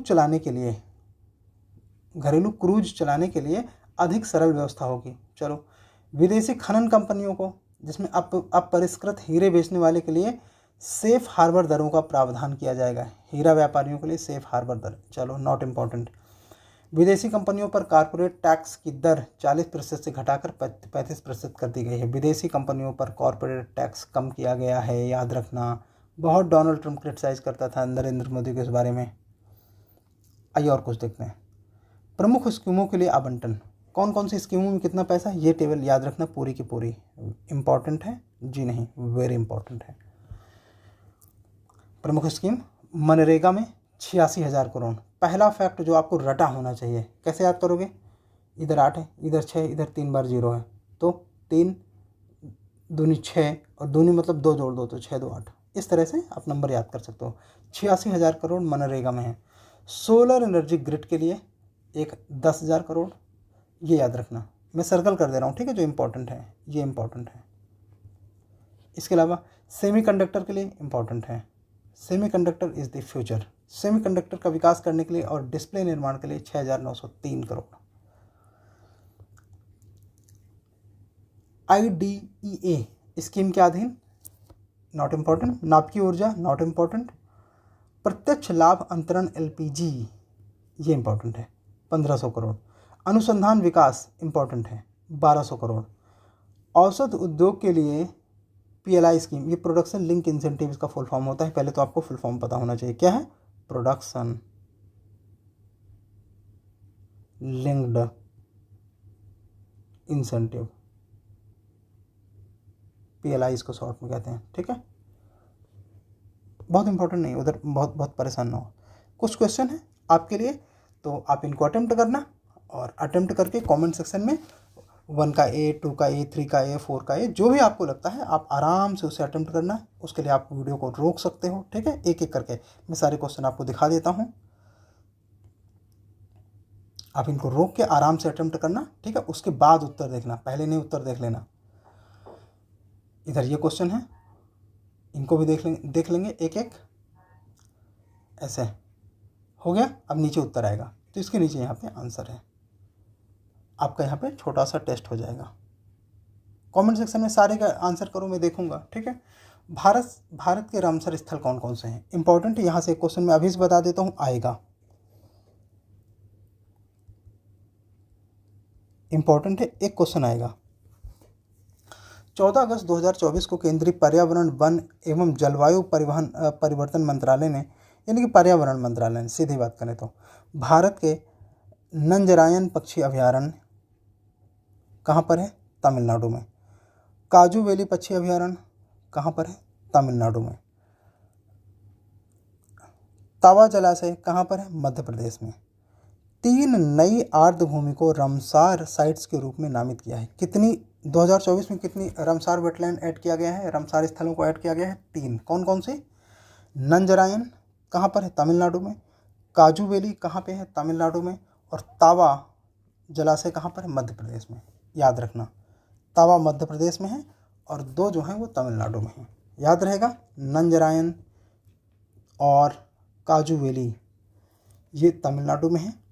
काजू खा के नाच करो, कुछ ऐसा आप याद कर सकते हैं। और तीसरा है तवा, तो काजू को तवा में पकाकर नाच करो, सबसे बढ़िया। तो इस तरह से याद हो जाएगा। तो अब इस तरह से भारत में रामसार वेटलैंड की संख्या हो गई है 85, पहले थी 82, ठीक। रामसार के बारे में कुछ बैकग्राउंड है कि रामसार जो अभी समय था, टाइमलाइन रामसार वेटलैंड की, वो 2 फरवरी 1971 को कैस्पियन सागर के दक्षिण तट पर ईरानी शहर कहाँ, क्या नाम है, रामसार में अपनाया गया था। भारत में इसे 1 फरवरी 1982 को लागू किया गया। ये आपको ना याद रखना है। आपको पता है वर्ल्ड वेटलैंड डे कब है, वर्ल्ड वेटलैंड डे, यानी कि विश्व आर्द्रभूमि दिवस कब है, कब होता है, तो ये होता है 2 फरवरी को, हर साल 2 फरवरी को, ठीक है। और 2 फरवरी 1971 में बिकॉज वेटलैंड कन्वेंशन अडॉप्ट किया गया था इसलिए, यानी कि रामसार वेटलैंड यहाँ से शुरू हुआ है इसलिए। तो विश्व आर्द्रभूमि दिवस 2024 का जो विषय है वो क्या है, मोटो क्या है, wetlands and human being important है, wetlands and human being, wetlands and human being important है। इसके अलावा मॉन्ट्रियक्स रिकॉर्ड वो होता है जिसमें कि वेटलैंड आपका इतना डैमेज हो गया है कि उसको कंजर्वेशन प्रिजर्वेशन के लिए ध्यान देने की ज़रूरत है। और डैमेज होने का कारण क्या है, डैमेज होने का कारण है एंथ्रोपोजेनिक, यानी कि मानव की गड़बड़ियों के कारण वो डैमेज उत्पन्न हुआ है। तब हम किसी वेटलैंड को इस रिकॉर्ड में रखते हैं जिसका नाम है मॉन्ट्रियक्स रिकॉर्ड, ठीक। तो आर्द्रभूमि या वेटलैंड, आर्द्रभूमि या वेटलैंड, इसमें हमारा केवलादेव राजस्थान का है और लोकटक लेक मणिपुर का है। एक बात और, इसमें उड़ीसा का हमारा एक और वेटलैंड इस लिस्ट में कभी हुआ करता था, बट उसने अपने आप को रिजुविनेट कर लिया, सुधार कर लिया, अपनी गलतियों को कम कर दिया, इसलिए वो इस लिस्ट से बाहर हो गया। उसका नाम आप कमेंट सेक्शन में बताओगे, ठीक। इसके अलावा नंजरायन आप यहाँ पे देख लो, तमिलनाडु का है। काजू वैली तमिलनाडु का यहाँ पे देख लो। ताबा जलाशय मध्य प्रदेश का यहाँ पे देख लो। सर्वाधिक रामसार स्थल वाले राज्य इम्पोर्टेंट है, तो तमिलनाडु में 18 हैं, यूपी में 10 हैं। चूँकि यूपी में एग्ज़ाम होना है यूपीपीएससी का, ठीक है, तो दी कॉन्सेप्चुअल आईएएस आपको सजेस्ट करेगा कि यूपी में कितने वेटलैंड हैं और कौन कौन से हैं, उनके लिस्ट आप कमेंट सेक्शन में पोस्ट करो या शेयर करो या नाम लिख के बताओ, और कौन से हैं, कहाँ हैं का मतलब डिस्ट्रिक्ट का नाम उत्तर प्रदेश में, ये आपको बताना है। एक बात याद रखना कि सबसे ज़्यादा वेटलैंड या रामसार आर्द्रभूमियाँ कहाँ पे हैं, तो वो है तमिलनाडु में, 18। कितनी है संख्या, 18। चलिए कुछ और महत्वपूर्ण फैक्ट देखेंगे। तो भारत में रामसार स्थल सुंदरबन ये सबसे बड़ा रामसार वेटलैंड है। रामसार वेटलैंड या आर्द्रभूमि सबसे बड़ा कौन सा है, सुंदरबन। इसका क्षेत्रफल कितना है, तो 2 3 4 नहीं 4 2 3 2 3 4 4 2 3 समझ गए ना, हाँ दिमाग है। रेणुका आर्द्रभूमि सबसे छोटी है, कहाँ है, हिमाचल में। कितना क्षेत्रफल है, बहुत छोटा सा, एक मध्यम आकार का खेत मान लो। चिल्का वेटलैंड, अगर आपने कमेंट करके बता दिया तो मैं आपको बता देता हूँ। चिल्का वेटलैंड पहले मॉन्ट्रियक्स रिकॉर्ड में था, अब ये हटा लिया गया है क्योंकि वो रिजुविनेट हो गया, मतलब उसका जो डैमेज है, उसका जो उसकी जो बुराइयां हैं उनमें सुधार कर लिया गया है, ठीक। उड़ीसा में है। ये हमारा पहला रामसार स्थल है, इम्पोर्टेंट। पहला, सबसे बड़ा, सबसे छोटा, तीनों इम्पोर्टेंट। रामसार साइट की स्थिति उत्तर प्रदेश में, ये 10 हैं। आपने कमेंट कर दिया होगा, मुझे ऐसी पूरी आशा है। नहीं करके आ गए हो यहाँ पे तो ये तुम्हारा लॉस है। जाओ, जितना याद हो उतना पहले कमेंट करो। संडी पक्षी अभयारण्य कहाँ है, हरदोई में। सरसई नवर झील कहाँ पे, इटावा में। समसपुर पक्षी अभयारण्य कहाँ है, रायबरेली में। समन पक्षी अभयारण्य कहाँ है, मैनपुरी में। सूर सरोवर पक्षी अभयारण्य या कीठम झील इसको कहा जाता है, कहाँ पे है, आगरा में। नवाबगंज पक्षी अभयारण्य उन्नाव में है। पार्वती अर्गा पक्षी अभयारण्य गोंडा में है। बखीरा संतनगर में है। ऊपरी गंगा बुलंदशहर में है। हैदरपुर मुजफ्फरनगर और बिजनौर 2 डिस्ट्रिक्ट में पड़ता है। तो ये आपको पता होना चाहिए कि कौन सा उत्तर प्रदेश का एकमात्र वेटलैंड या आर्द्रभूमि है जो 2 जिलों में पड़ती है। नाम है उसका मुजफ्फरनगर और बिजनौर, जो उत्तर पश्चिम उत्तर प्रदेश का हिस्सा है, और इसका नाम है हैदरपुर वेटलैंड, ठीक। सारे याद रहेंगे। संडी हरदोई, सरसई इटावा, समसपुर रायबरेली, समन मैनपुरी, सूर सरोवर या कीठम आगरा में, नवाबगंज उन्नाव में, पार्वती गोंडा में, बखीरा संत कबीर नगर में, ऊपरी गंगा बुलंदशहर में, हैदरपुर मुजफ्फरनगर बिजनौर में, ठीक है। तो इससे संबंधित वस्तुनिष्ठ प्रश्न है, मैं आपको एक बार इसको दिखा देता हूँ, आप इनको देखिए और वीडियो को रोकिए, अटेम्प्ट कीजिए, ठीक। पहले ही उत्तर मत देख लेना, जो तुम्हारा ध्यान उत्तर में ही रखा रहता है, ठीक है। चलिए, ये प्रश्न है। सारे प्रश्नों आप एक एक करके अटेम्प्ट करो। कैसे अटेम्प्ट करोगे, ऐसे क्वेश्चन सीरीज 2, क्वेश्चन नंबर 3 का ए, 4 का ए, 5 का ए, 6 का ए, इस तरह से आप अपना बस आंसर पेस्ट करो। क्वेश्चन सीरीज 2 बस इस तरह से, और फिर इसके बाद अपना आंसर मिला लो। तुम्हें पता चल जाएगा तुमने कितना ध्यान से चीज़ों को सुना है, फाइन। योजना परियोजनाओं पे कुछ चीज़ें और देख लेते हैं। युवा आपदा मित्र योजना जारीकर्ता कौन है? केंद्र सरकार। इस योजना के माध्यम से देश के 315 सबसे अधिक आपदा संभावित, कितने जिले? 3 आपदा संभावित जिले, सबसे अधिक आपदा संभावित जिले कितने? 315। 1 मिनट, कितने? 315। कितने? 315 सबसे अधिक आपदा संभावित जिलों में, याद हो गया होगा ना। मास्टर ट्रेनर के रूप में आपदा मित्र वॉलंटियर को प्रशिक्षण प्रदान किया जाएगा। अटल वायु अभ्युदय योजना सामाजिक न्याय एवं अधिकारिता मंत्रालय, भारत सरकार। उद्देश्य क्या है? पहले स्कीम का याद रख लो। अटल वयो मतलब बूढ़े बाड़ों के लिए होगा, ठीक है ना। अभ्युदय योजना वरिष्ठ नागरिकों को, हमने बोला ना बूढ़े बाड़ों के लिए होगा। भोजन चिकित्सा देखभाल मनोरंजन के अवसर जैसी बुनियादी सुविधाएं प्रदान करना। कुछ चीज़ें और। पूर्वोदय योजना, नाम से ही पता चलता है पूर्वोदय क्या हो सकता है। केंद्र सरकार की योजना है। इस योजना के अंतर्गत पूर्वी राज्यों में कौन कौन से हैं? बिहार, झारखंड, पश्चिम बंगाल, उड़ीसा, आंध्र प्रदेश का चहुमुखी विकास किया जाएगा। नाम याद रख लोगे ना। पूर्वी राज्यों में बिहार, उसके नीचे झारखंड, उसके बगल में बिहार के बगल में पश्चिम बंगाल, झारखंड के नीचे उड़ीसा, उड़ीसा के पूर्वी साइड आंध्र प्रदेश। इन 5 राज्यों का चहुमुखी विकास किया जाएगा, इसीलिए इसका नाम है पूर्वोदय योजना। केंद्र सरकार की है। लाडली भाई योजना, इस शब्द पे ध्यान दो, कहाँ का है? महाराष्ट्र सरकार का। बस, और ज़्यादा नहीं याद रखना। मुख्यमंत्री वैश्विक नगरोदय योजना, तो नगर विकास विभाग उत्तर प्रदेश का है। ये आपको अच्छे से पता होना चाहिए, इंपॉर्टेंट। चूँकि ये यूपी का है, आप यूपी का एग्जाम देने वाले हो, उसी को फोकस करके हम बात कर रहे हैं। ये सेशन यूपी और बीपीएससी दोनों के काम का है। और इसके अलावा यूपीएससी में जो लोग फैक्ट याद करना चाहते हैं, अभी मेंस देने वाले हैं, उनके लिए काम का है। यूपीएससी प्रीलिम नेक्स्ट ईयर के लिए नॉट सो इम्पॉर्टेंट, क्योंकि तब तक सब डेटा बदल जाते हैं। इसके तहत 18 से उत्तर प्रदेश के शहरों में कौन सी मुख्यमंत्री वैश्विक नगरोदय योजना, नगर है ना, तो नगरों को उत्थान के लिए कुछ किया जा रहा होगा। शहरों में ईज ऑफ लिविंग को बढ़ाने के लिए बुनियादी ढांचे के विकास हेतु योजना लॉन्च किया गया है। बुनियादी ढांचे कैसे? पानी, सड़क, बिजली, ये बुनियादी ढांचे होते हैं।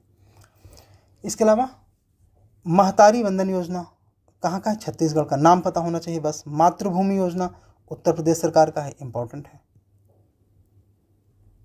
तो इस योजना के तहत कोई भी व्यक्ति या संस्था, पहले तो याद रखो इसमें व्यक्ति और संस्था अपने क्षेत्र के विकास में भाग ले सकती है, जिसके लिए उन्हें कुल लागत का 60% देना होगा और बाकी 40% नगर विकास विभाग द्वारा दिया जाएगा। इसे उत्तर प्रदेश मातृभूमि अर्पण योजना के नाम से भी जाना जाता है। मिल गया ना क्वेश्चन? आएगा, मैं अभी से बोल रहा हूँ आएगा। जिन 3-4 एरियाज़ में मैंने बोला ये आएंगे, वो आएंगे। आप एक बार बिल्कुल सतर्कता से इसे देखो। उत्तर प्रदेश मातृभूमि अर्पण योजना, जिसमें 40% राज्य सरकार देगी, उसको नगर विकास विभाग देगा, और 60% लागत उस व्यक्ति या संस्था को करना होगा जो अपने क्षेत्र का विकास में भाग लेना चाहता है।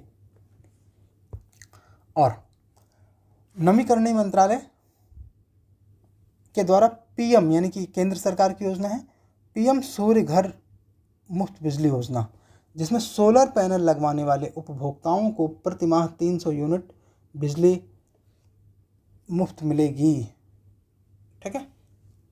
और राष्ट्रीय उद्यमता विकास परियोजना कौशल विकास एवं उद्यमता मंत्रालय के अंतर्गत है। ये केंद्रीय मंत्री धर्मेंद्र प्रधान द्वारा संबलपुर उड़ीसा में इसे लॉन्च किया गया है। केंद्र सरकार का है, इससे ज़्यादा जानने की जरूरत नहीं। पीएम ऊषा योजना, ये नाम याद रखना, शिक्षा मंत्रालय का है। तो राष्ट्रीय शिक्षा नीति के आलोक में है राष्ट्रीय उच्चतर शिक्षा अभियान, रूसा को प्रधानमंत्री उच्चतर शिक्षा यानी कि पीएम ऊषा के नाम से लॉन्च किया गया है। तो पहले जो राष्ट्रीय उच्चतर शिक्षा अभियान था, रूसा जिसको बोलते थे, वो अब पीएम ऊषा हो गया है। क्या ये इंपॉर्टेंट है? हाँ, इंपॉर्टेंट है। ठीक है। अदिति योजना रक्षा मंत्रालय का है, और इसमें रक्षा पहले तो बस मिनिस्ट्री, देखो ऐसी स्कीम इंपॉर्टेंट होती है जिसमें आप मिनिस्ट्री का नाम गेस नहीं कर सकते, जैसे अदिति योजना, रक्षा मंत्रालय, सबसे पहला यही याद होना चाहिए। और प्रौद्योगिकी एवं अनुसंधान नवाचार को बढ़ावा देने के लिए ये विषय भी आपको पता होना चाहिए। पीएम जनमन आवास योजना, जनमन आवास योजना, देश के 28 राज्यों में 7 केंद्र शासित प्रदेशों में 1.6 लाख आवास तैयार किया जाना है। ठीक। जनजाति योजना से संबंधित है तो जनजाति मंत्रालय के अंतर्गत आएगा। और मध्य प्रदेश की शिवपुरी का आवास देश पहला जनमन आवास है। याद रहेगा ना शिवपुरी? हाँ, शिवपुरी देश का पहला जनमन आवास है। कहाँ पे? मध्य प्रदेश का शिवपुरी डिस्ट्रिक्ट, याद रखना। जनजातियों से संबंधित है इसलिए जनमन उसका नाम है। वन मित्र योजना पोर्टल जंगल से संबंधित है, हरियाणा सरकार की। बस इतना काफ़ी है और इससे ज़्यादा नहीं। हाँ, इसमें ज़्यादा से ज़्यादा ये कर सकते हो, एक पेड़ माँ के नाम, ये इसका मेन मोटो है। मुख्यमंत्री वयोश्री योजना नॉट इम्पोर्टेंट, महाराष्ट्र के है, बहुत इम्पोर्टेंट नहीं है। संघ एवं संगठन, तो बिम्स्टेक के रक्षा प्रमुखों की चौथी वार्षिक बैठक कहाँ हुई? बिम्स्टेक के रक्षा प्रमुखों की चौथी वार्षिक बैठक हुई म्यांमार की नैपीडा, उनकी राजधानी ना म्यांमार की। पहले तो म्यांमार की राजधानी का नाम पता होना चाहिए, नैपीडा। चौथी बिम्स्टेक के रक्षा मंत्रियों की यहाँ पे बैठक हुई है। इसमें भारत की ओर से अजीत डोभाल ने पार्टिसिपेट किया था। यूनेस्को विश्व धरोहर समिति की 46वीं बैठक कहाँ हुई?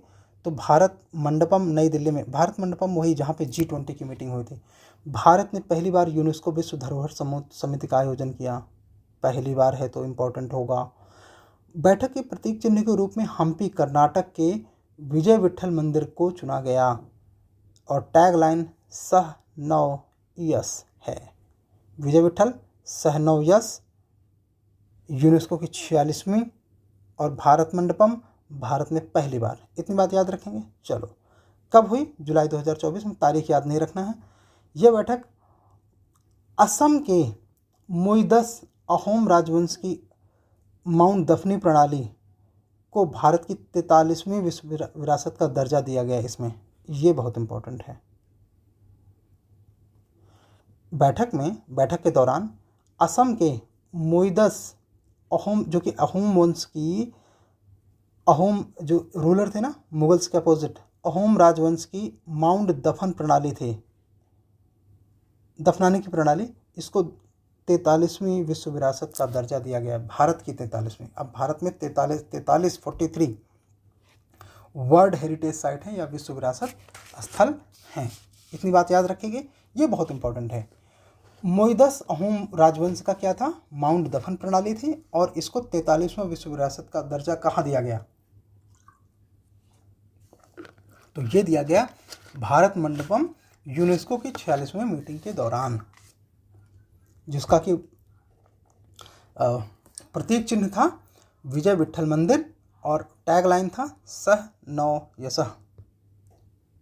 मुझे लग रहा है इतना तो आप याद कर ही लोगे, इतना कोई डिफिकल्ट भी नहीं है।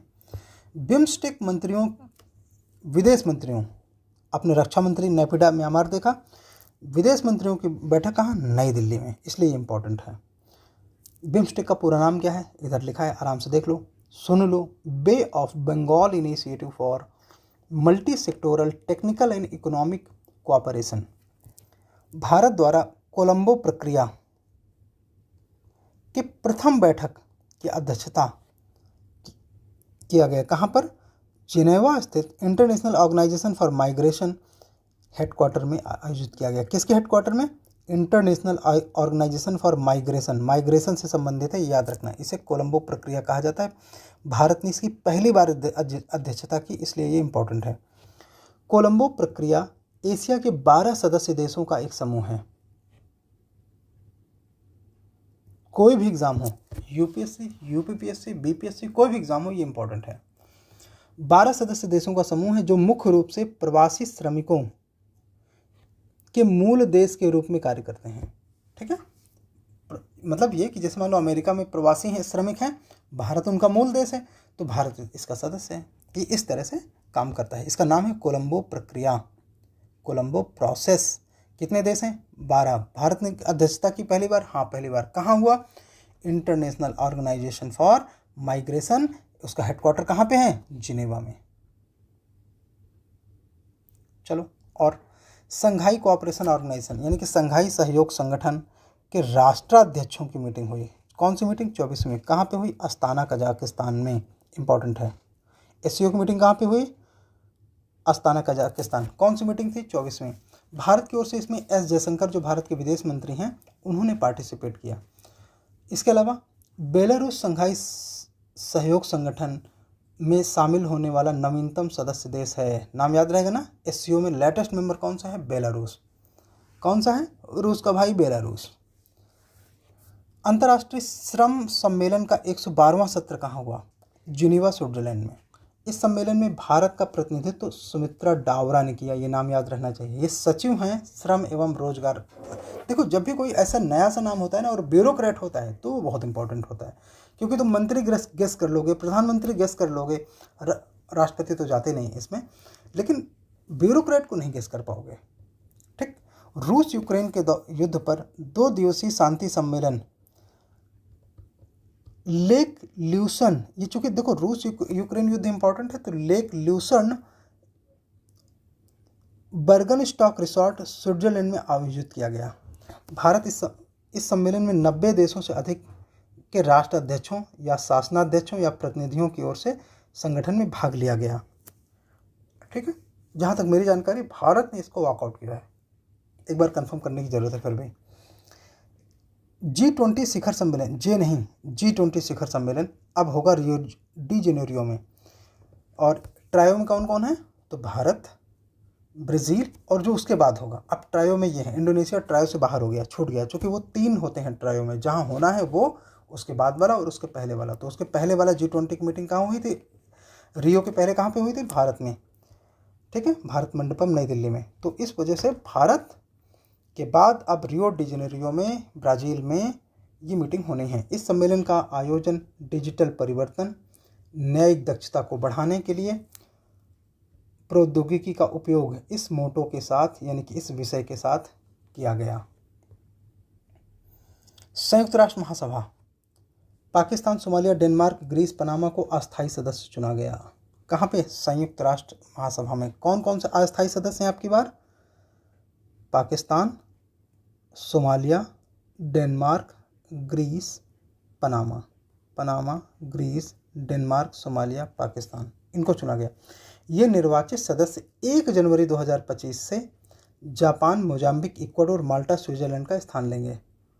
जापान बाहर, मोजाम्बिक बाहर, इक्वाडोर बाहर, माल्टा बाहर, स्विट्जरलैंड बाहर। कौन अंदर हुआ? तो Pakistan, Somalia, Denmark, Greece, Panama. Bharat कब इसमें चुना गया था? तो भारत चुना गया था 1 जनवरी 2021 को। फाइन। उसके 2 साल 2023 में ही पूरे हो चुके हैं। अभी भारत उधर मेंबर नहीं, ये संयुक्त राष्ट्र महासभा का अभी मेंबर नहीं है। नॉन परमानेंट मेंबर होते हैं बेसिकली ये। 2-2 साल के लिए इनको चुना जाता है। G7, जिसमें कि अमेरिका, यूके मतलब United Kingdom, France, Germany, Italy, Japan, Canada, इन 7 देशों का एक समूह है। क्या? G7। इसकी मीटिंग इटली का अपुलिया क्षेत्र में। G7 के सदस्यों के अतिरिक्त Bharat, Algeria, Argentina, Brazil, Egypt, Kenya, Saudi Arabia, दक्षिण अफ्रीका, टूनीशिया, तुर्की का अब नया नाम है तुर्की, UAE इसमें हिस्सा लेंगे।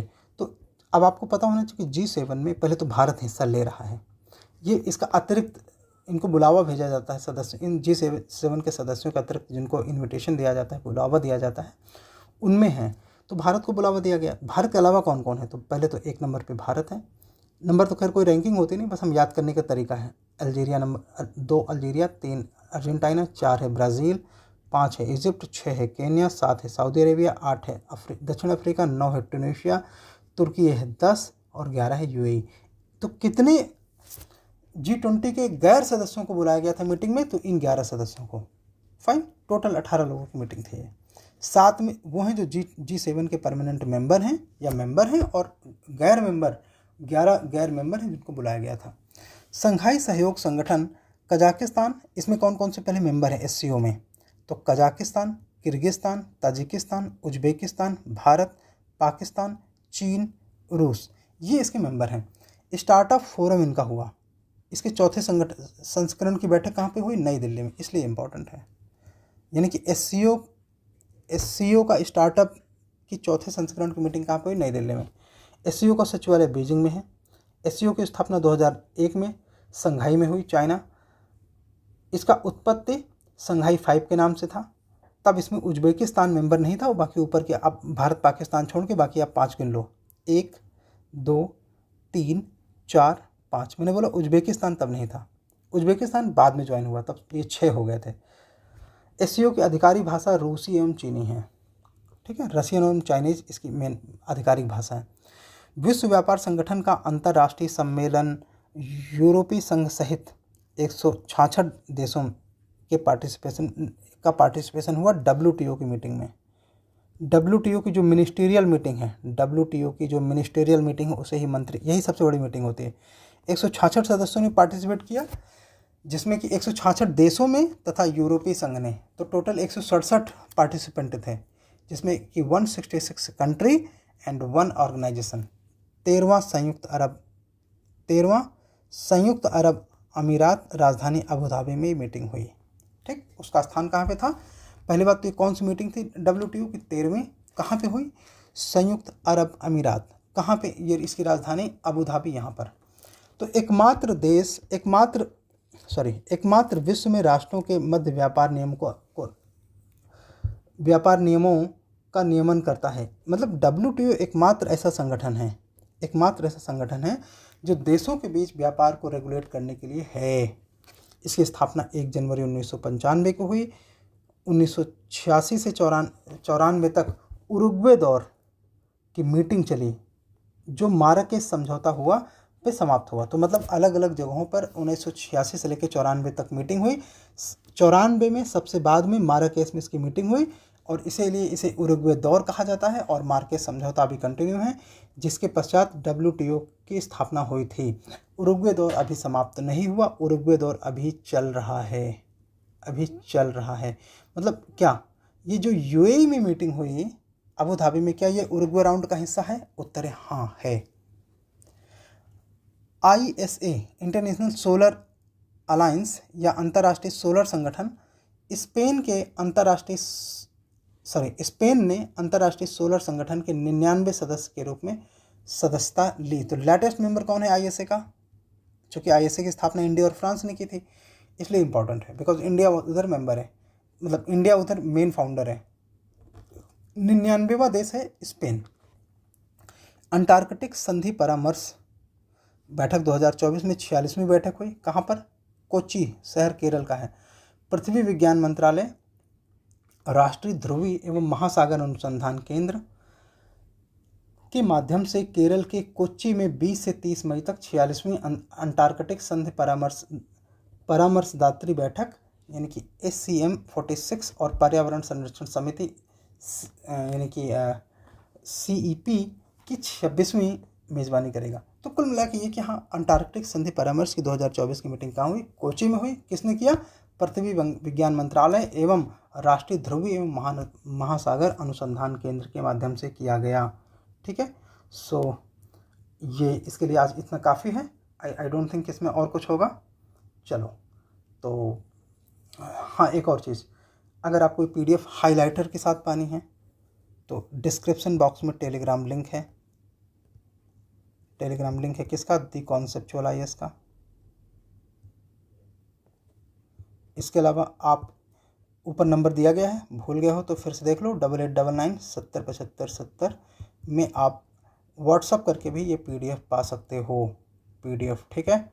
और हाइलाइटर के साथ है, तुरंत याद हो जाएगा। देखो इसका फ़ायदा क्या, मैं आपको बता देता हूँ। पहले आप एक बार आपने वीडियो देखा, अब दोबारा आप इसमें ये कर सकते हो कि चूँकि आपने वीडियो देख लिया है तो अब आप रिवीजन के लिए इसको जल्दी जल्दी देख सकते हो। इंपॉर्टेंट लगा वो अंडरलाइन किया हुआ है, इससे आपका 1/4 टाइम लगेगा केवल, यानी कि आपको पहले रिवीजन में 4 घंटे लगते तो अब सिर्फ 1 घंटे लगेंगे।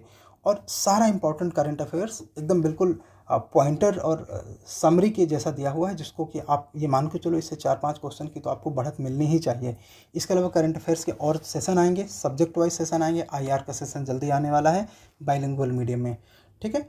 चलिए सब्सक्राइब कर लो, अगर नहीं किया, नहीं मन करने का तो मत करो, लेकिन ये कि देखते रहो, पढ़ो, है ना। Thank you.